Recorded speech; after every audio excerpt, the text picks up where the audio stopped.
Drive-through penalty for the KTM crossbow of Rory Butcher. That's really going to hinder their race. They were going so well in the G4 class as well. Well, hopefully they can recover from that. Still need to make their compulsory pit stop, of course, as does everyone else. There's our race leader, Adam Wilcox.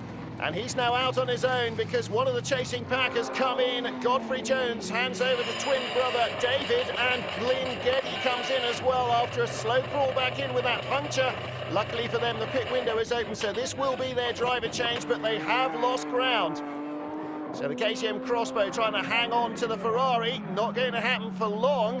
Ferrari's 1-2 at the moment. Tom Ferrier in second place. Oh dear, it's not going well for the Porsche team. The air gun not working. Poor old David Ashburn, the track speed crew not having much luck here. Ferrari's 1-2 then at the moment. Now then, here is our G4 class leader, Nathan Freak. And behind that orange Ginetta is Jose Balbiani's Ferrari. He raced here last year with Chris Hyman. Still struggling to get the wheel on and off this Porsche.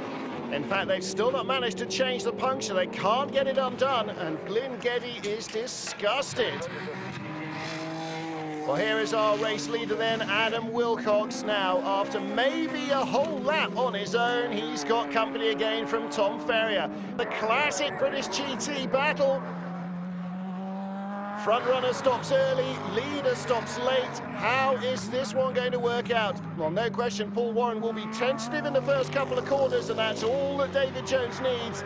Charging up behind the Ferrari. Here is the battle for the lead, and Warren slow through the chicane.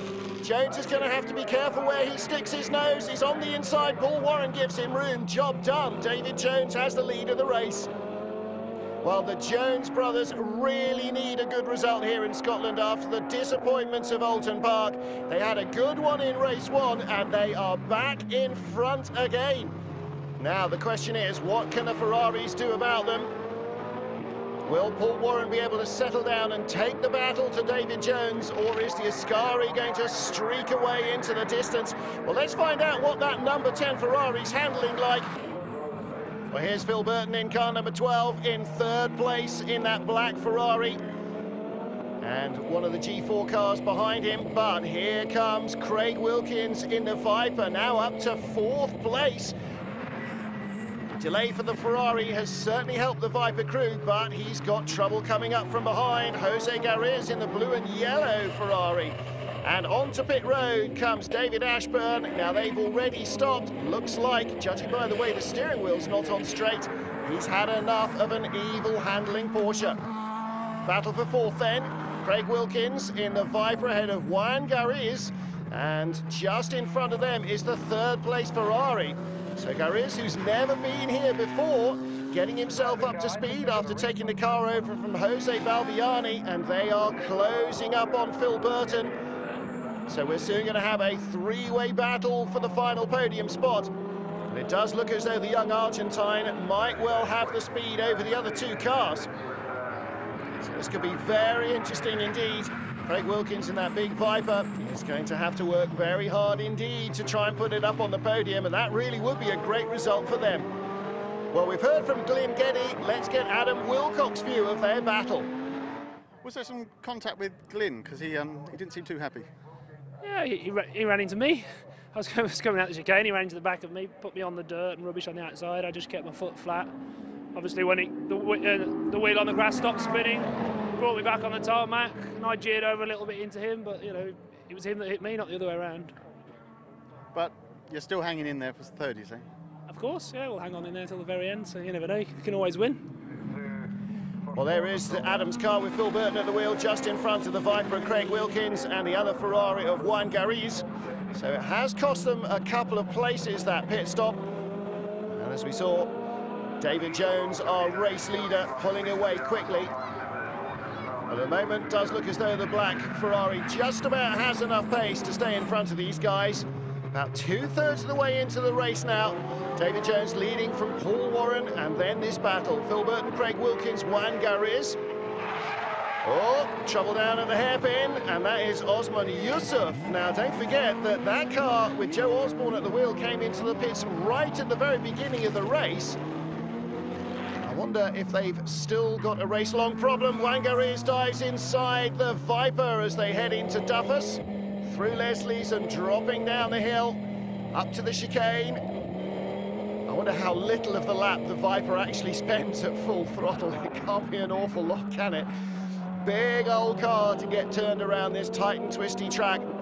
Wangarese with that Ferrari's razor-sharp chassis dives to the inside. He's up to 4th place. The Viper almost able to stretch its legs down to the hairpin.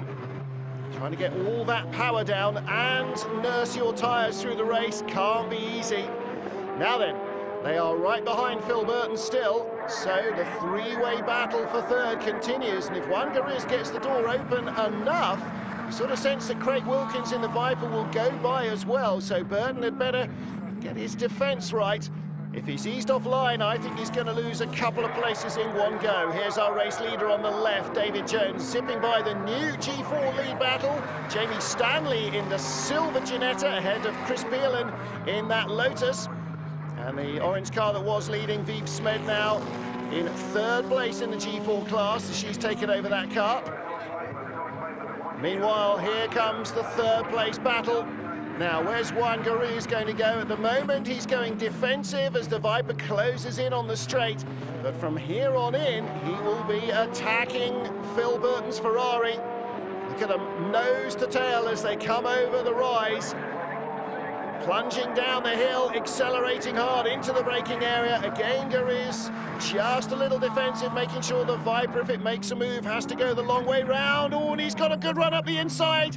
Great exit off Leslie's. He's up to 3rd place. Phil Burton just jumps back into 4th, gets the door shut on Craig Wilkins. We're on board in the Viper. But again, the Viper stays right with the Ferrari. Through Clark, named after the great Jim Clark, of course, and then onto the fastest part of the circuit, barring the pit straight. 2 short straights here, and the Viper has got to use them to its advantage. Not close enough to try an inside pass for 4th place, but almost pushing the Ferrari out of the corner. He was pushing the Ferrari out of the corner. Alongside he comes, but the Ferrari's V8 picks up quicker than the Viper's V10, and he's just got his nose back in front in the black car, Phil Burton. Craig Wilkins working hard though, really piling on the pressure. He can sense that Burton might still be a little vulnerable. Pushing hard here.